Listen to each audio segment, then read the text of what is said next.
নমস্কার, আমার আরেকটি নতুন ব্লগে সকলকে স্বাগত।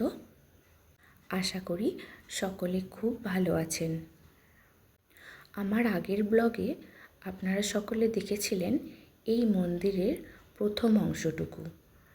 আজকের ব্লগে দেখাবো বাকি অংশটা। এই মন্দিরের এইটি হচ্ছে যজ্ঞকুণ্ড। তো এই যজ্ঞকুণ্ডটা সারা বছর বন্ধই থাকে। এটা পয়লা বৈশাখের সময় এখানে 3 দিন টানা যজ্ঞ হয়। সেই সময় এই মন্দিরটা, এই যজ্ঞের যে যজ্ঞ মন্দিরের যে গেট সেইটা খোলা হয়। পয়লা বৈশাখের সময় যখন এখানে টানা 3 দিন ধরে যজ্ঞ পূজাপাঠ চলে, তখন এখানে এত লোকজন আসে যে এত বড় মন্দিরেও এত লোকজনের জায়গা হয় না। প্রচুর মানুষের ভিড় হয় সেই সময়।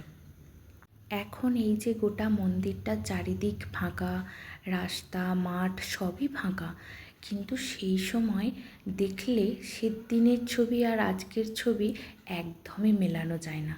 কারণ তখন এত লোকজনের ভিড় হয় যে পা ফেলে সামনে এগিয়ে যাওয়ারও জায়গা থাকে না। প্রচুর মানুষজন আসে সেই সময় পুজো পাঠ দেখতে। আর এই যে পুকুরটা দেখছেন, এটা খুবই ছোট।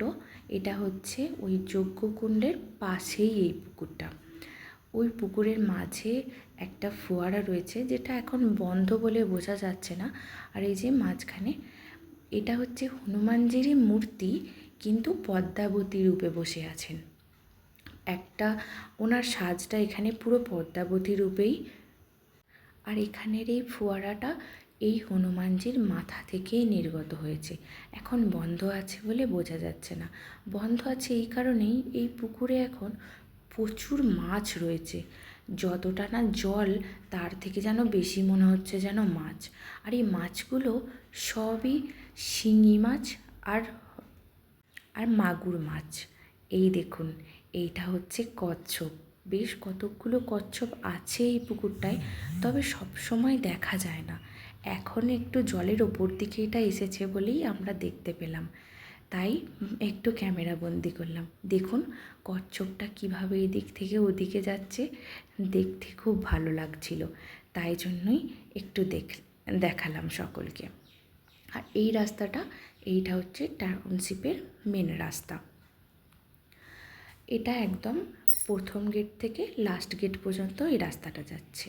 আর এই যে বিল্ডিংটা দেখছেন, এটা হচ্ছে এই মন্দিরের যতজন পূজারী আছেন এবং যারা দেখাশোনা করে মন্দির চারপাশ, তাদের থাকার জায়গা। জানেন আমার ছেলে এটা কী দেখছে? এই দেখুন দেখাচ্ছি।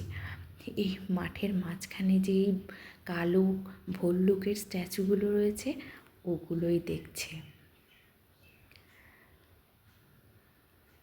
এখানে আবার ওই যে মন্দিরে এসেছে, এসে প্রথমে প্রণাম করলো, করে এবার জেদ করেছে বাবার কোলে চেপে ঘন্টা বাজাবে।